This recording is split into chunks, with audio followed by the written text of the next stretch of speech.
Pintu Tunes.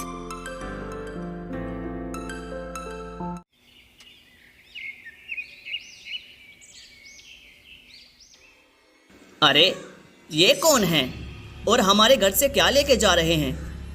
पिताजी, आप घर में जाकर आराम कीजिए, मैं जरा इनको देख कर आता हूँ।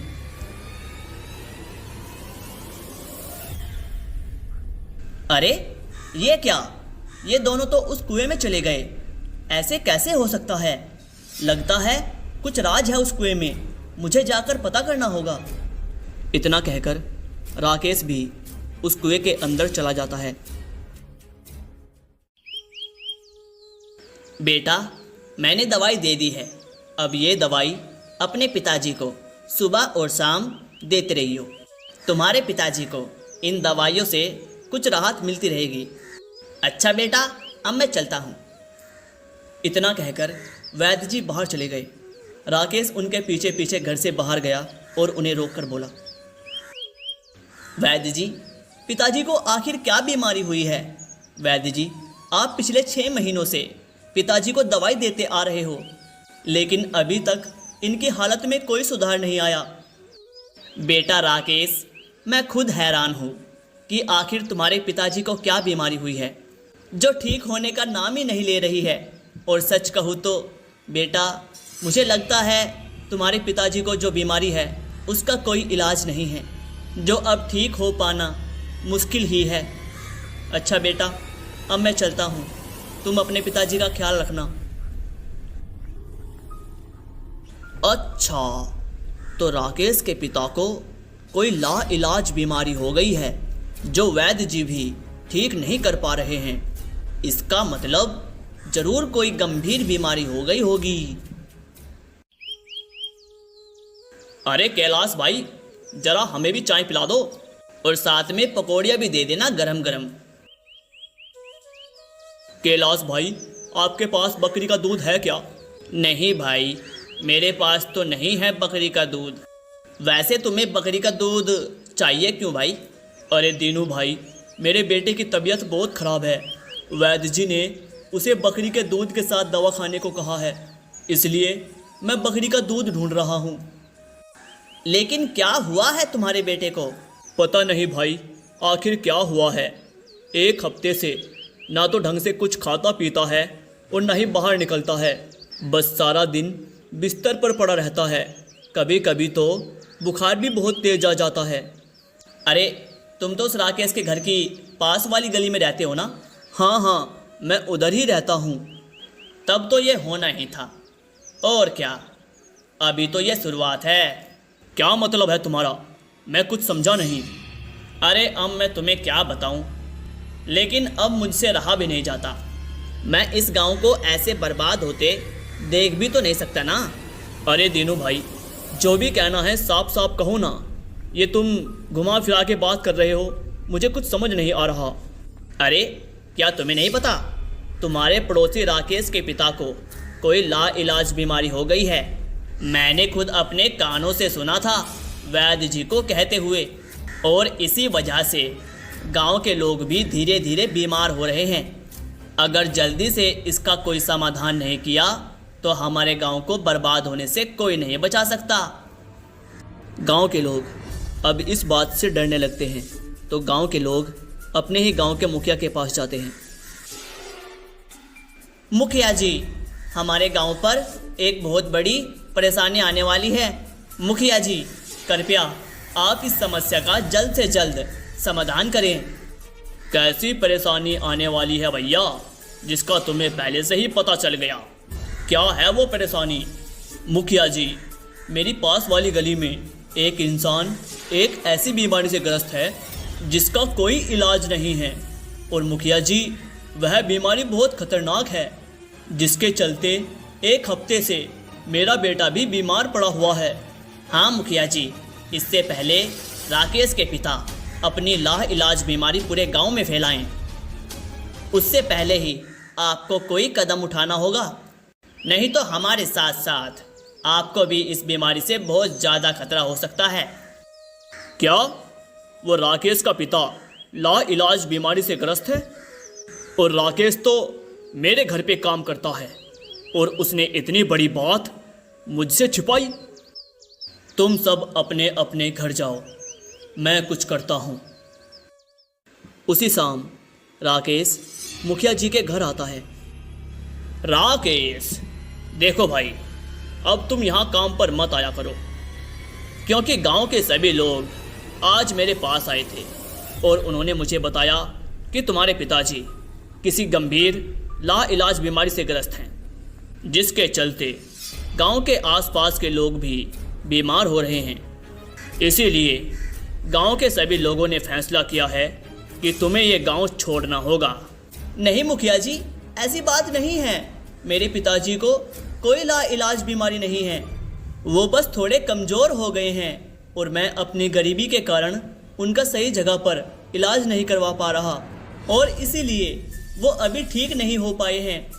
मुखिया जी, हमें गांव से मत निकालो, हम कहाँ जाएंगे? मुखिया जी, मैंने आपकी इतने सालों से सेवा की है, मेरे बारे में कुछ तो सोचिए मुखिया जी। मुझे इस गांव से मत निकालो मुखिया जी, मत निकालो। बेटा राकेश, अब मैं कुछ नहीं कर सकता। मैं तो बस एक मुखिया हूँ। मैं तो बस वही करूँगा जो गांव वालों के हित में होगा, और अगर मैंने ऐसा नहीं किया तो सभी गांव वाले मेरे खिलाफ हो जाएंगे। इसीलिए बेटा राकेश, जितनी जल्दी हो सके ये गांव छोड़कर चले जाओ और दोबारा कभी यहाँ इस गांव में मत आना। राकेश अब चुपचाप अपने घर चलाता है। पिताजी, चलिए आज हमें बाहर जाना है, कुछ ज़रूरी काम है। ऐसा क्या ज़रूरी काम है बेटा जो तू मुझे अपने साथ ले जा रहा है? पिताजी, वो सब मैं आपको बाद में बताऊंगा, आप बस चलिए मेरे साथ। हम कुछ दिनों के लिए इस गांव से बाहर जा रहे हैं।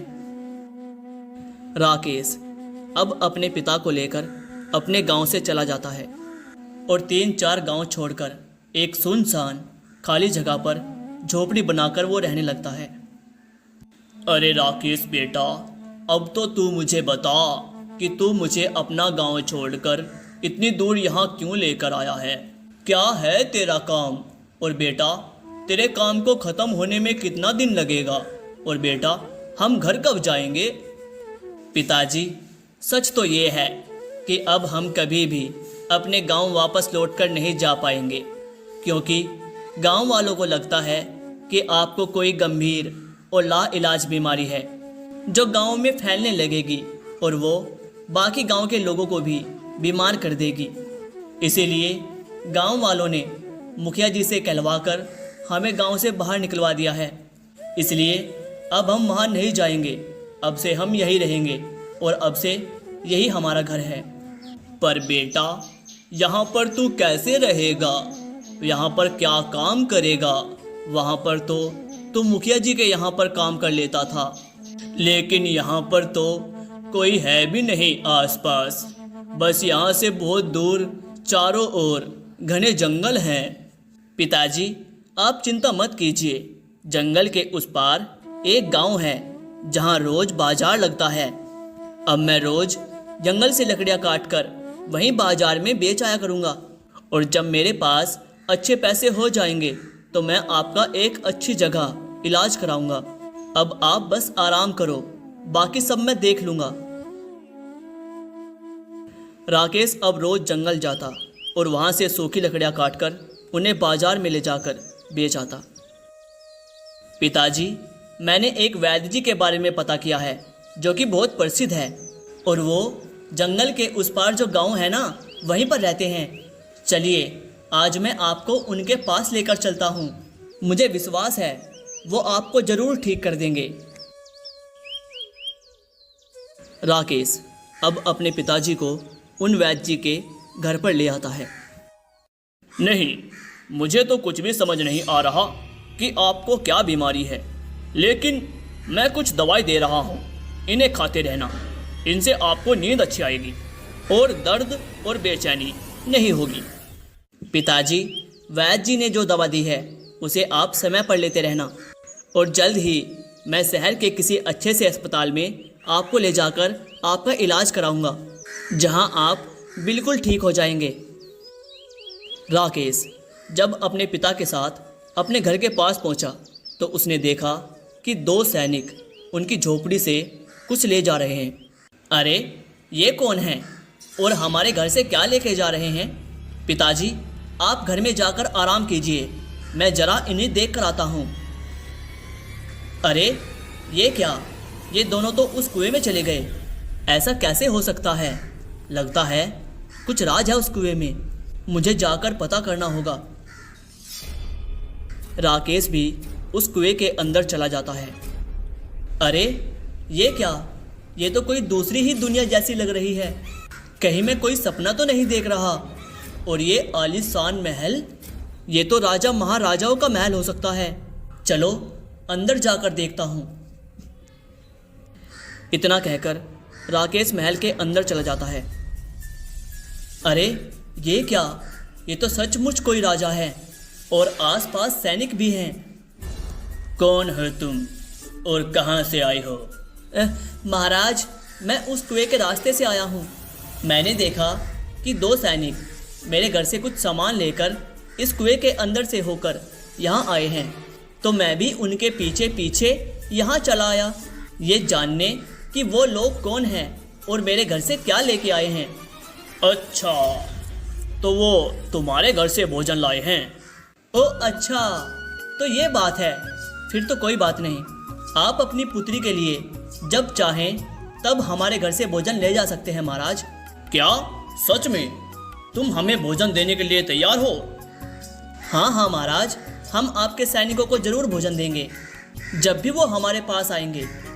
तुमने हमारी एक बहुत बड़ी समस्या का समाधान किया है, इसलिए हम तुम्हें एक जादुई घड़ा दे रहे हैं जिसके अंदर ढेर सारे सोने के सिक्के भरे होंगे और वो सिक्के कभी ख़त्म नहीं होंगे, जिससे तुम हमारी पुत्री के लिए रोज भोजन बनवा सकोगे। और हमने तो सुना है धरती लोक के भोजन का स्वाद बहुत ही मस्त होता है। हाँ महाराज, आपने बिल्कुल सही सुना है। हमारे यहाँ तो भोजन बहुत ही स्वादिष्ट होता है और हमारे पिताजी तो बहुत ही स्वादिष्ट भोजन पकाते हैं, लेकिन वो काफ़ी समय से बीमार है, नहीं तो मैं आपको और भी स्वादिष्ट भोजन खिलाता।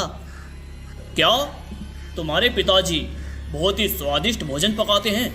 तो हम तुम्हारे पिता की बीमारी को ठीक करने के लिए पाताल लोक का पानी दे देंगे, जिसे पीते ही तुम्हारे पिताजी की सारी बीमारियां दूर भाग जाएंगी।